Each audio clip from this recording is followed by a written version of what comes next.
Bawat lugar na aming pinupuntahan ay laging meron kaming baong magagandang alaala. Mga alaalang aming ibinabahagi sa pamamagitan ng video na kagaya nito. Good morning Dingalan, Aurora. Binagyo po kami. Sobrang lakas ng hangin at may kasamang ulan. Pero na-survive naman namin. Masarap pa rin yung tulog namin. Kahit na ang lugar na aming mapuntahan ay walang kuryente o kung tawagin ay remote area, ay hindi kami nangangamba. Yan ay dahil lagi naming kasama ang Bluetti Power Station. Bulaga! Napakaliwanag ng aming ilaw. Ito po ang aming ilaw. Ayan, at nakakonekta yan dito sa Bluetti, ang aming power station. Thank you again Bluetti. Ayan, kanina pa ako nag-charge ng aming mga drone. Meron pa siyang 65%. Sa loob ng isang taon, ang Bluetti Power Station ang nagbigay sa amin ng liwanag sa madidilim na lugar na aming napuntahan. At isa sa naging dahilan ng aming komportableng tulog sa kahit ano pa mang campsite. Bluetti! At makalipas ang isang taon, ang ating Bluetti Power Station ay magkakaroon na ng kasama. At ito ang Bluetti Solar Panel.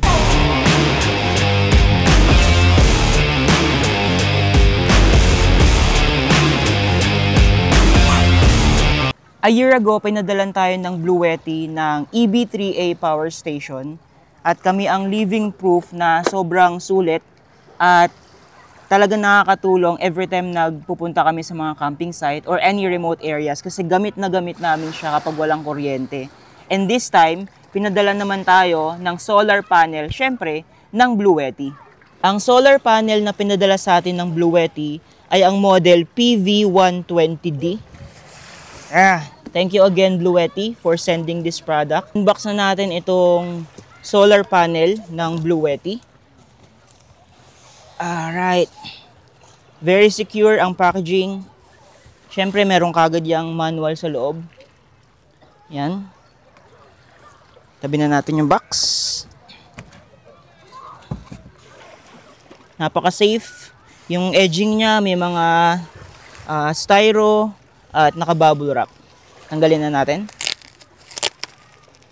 Sa video ito, hindi tayo magiging technical dahil hindi naman tayo expert when it comes to batteries and solar panel. Saan tayo expert?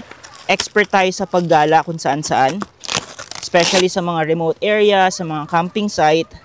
Kaya partner talaga namin itong Bluetti when it comes to, alam nyo na, pagkukuha na ng energy, electricity. Ang laking tulong ng nabibigay sa amin ng Bluetti Power Station. And this time, hindi na tayo mangangamba kahit ilang araw tayo sa camping site dahil pinadalhan tayo ng ito nga, solar panel ng Bluetti.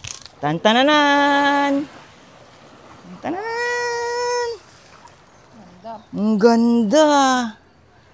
So, pag out from the box, mararamdaman nyo kagad na premium oh, na hindi siya basta-basta.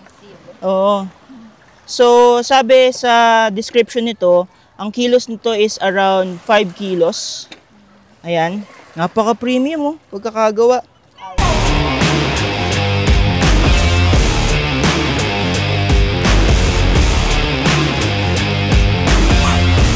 Ito na yung pinaka-solar panel natin. Meron siyang pouch. Ito. So, sa pouch niya, nandito na yung pinaka-cable na i-connecta natin doon sa ating EB3A. Sa loob ng pouch niya, nandito na yung technical details, model, every technical aspect ng solar panel na to, dito ninyo matatagpuan. Sara natin yan. Buksan na natin yung ating solar panel.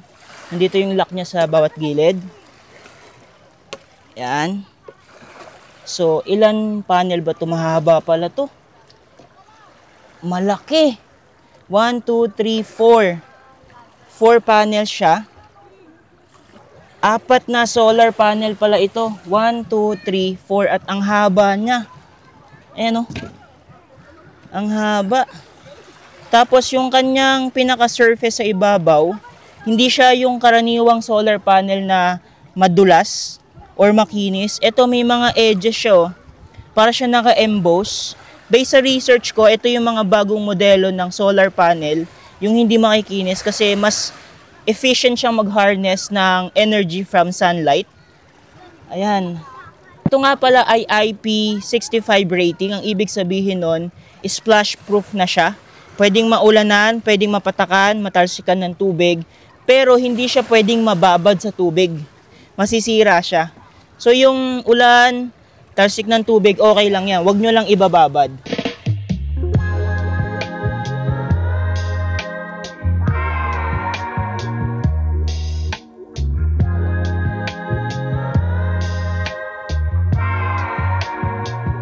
Ito yung itsura ng ating Bluetti solar panel kapag naka-unfold na. Ayan. Kanina maliit lang pero ngayon ang laki na niya pagka naka-unfold. Tapos sa likod niya is merong mga stand. Ayan, 3 stand na adjustable. Depende kung gusto nyo i-slant yung solar panel. Siyempre susundan ninyo yung sikat ng araw. At ito yung cable, mga wires na kasama na siyempre kapag binili ninyo yan. Nakakonekta ngayon yan dito sa ating EB3A na Bluetti power station. Ang oras nga pala natin ngayon ay 9:26 AM. So hindi pa ganun kalakas ang sikat ng araw. Right now, nakakapag-generate siya ng 84 watts na input. Ayan, kita nyo na nagcha-charge yung ating power station. 13% yung kanyang battery level. Dito ako magpapatuloy itong 84 watts na input. Macha-charge ito, mafu-fully charge itong power station ng 2 oras. Pero alas 9 pa nga lang ngayon, hindi pa ganun katirik yung araw. Maya-maya, check natin kung magbabago ba, kung tataas ba yung input ng wattage natin sa pag-charge nitong power station. Kasi hindi pa ganun ka tirik yung araw. Yan ang ating solar panel. Oras natin ngayon ay 9:42 AM. 15 minutes ang nakalipas. Check natin. Meron na tayo na generate na 21%. So kanina nag-start ako dito 10% yan. Meron na kagad siyang na-charge na 11% in just 15 minutes. And right now 81 watts yung kanyang input. Kasi maaga pa mga bossing, alas 9 pa lang. Wala pa sa peak yung sikat ng araw. Maya-maya, sigurado ako tataas yan pagka uminit na lalo yung sikat ng araw. Naman natin kung talagang splash proof ba to. Kuha tayo ng tubig dito sa pool. Ayan. Lapundaya yan. Ayun, nag-glide lang. Ayan. Nag-glide lang yung tubig. Pero again, hindi siya talaga 100% waterproof, splash proof lang siya. Bawal siyang malubog sa tubig. Nilipat ko yung solar panel dito sa ibabaw ng bubong para syempre mas mainit. Ayan o, nakatutok na siya sa araw. Unlike doon kasi sa swimming pool, sa tabi ng pool, napapalibutan syempre ng tubig, tapos mga puno, kaya hindi niya ma-maximize yung init ng araw. So, nung nilipat ko siya dyan sa ibabaw ng bubong, umangat yung kanyang input wattage. Naglalaro ng 89 to 90. Ayun, nag-91 na. 91, 90 ulit yung kanyang watts. Ayan, yung charging. 58% na kagad ang ating EB3A power station. Natin ngayon ay 11:15 AM. Ayan, malapit na sa peak ang sikat ng araw. Ito pa rin sa bubong ang ating solar panel. At tingnan natin ang kanyang input. 88 watts. 64% yung ating na-charge na dito sa ating power station. Oras po natin ngayon ay 12 PM. At ang na-charge na dito sa power station ay nasa 88%. Ayan po. Ang input wattage niya na ay 93 watts. Ayan. So, kung peak hours to, siguro aabot to ng 100 to 110 watts. Kasi hindi pa siya peak na sunlight eh. Pero 2.5 hours, around 94. Ayun, tumaas, 94. Around 90% na yung na-charge dito sa ating power station. So, ang approximate ko, around 2 to 3 hours from 0 to 100%, kayang i-full charge itong ating power station. Yan, ng Bluetti. Gamit itong Bluetti solar panel. Yan, mabilis na rin po yun mga bossing, kasi kapag nakasaksak sa outlet, magcha-charge itong EB3A ng around 1 hour to 1.5 hours bago siya ma-full charge. Ito solar, maglalaro ng 2 to 3 hours, full charge na siya. Ayan o, almost 90% na ang karga ng power station. 94 watts ang kanyang input. All good.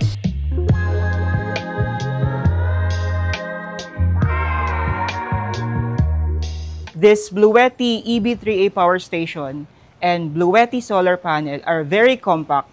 You can actually bring this basically anywhere. Napakadali lang bit-bitin, no? 'Di ba?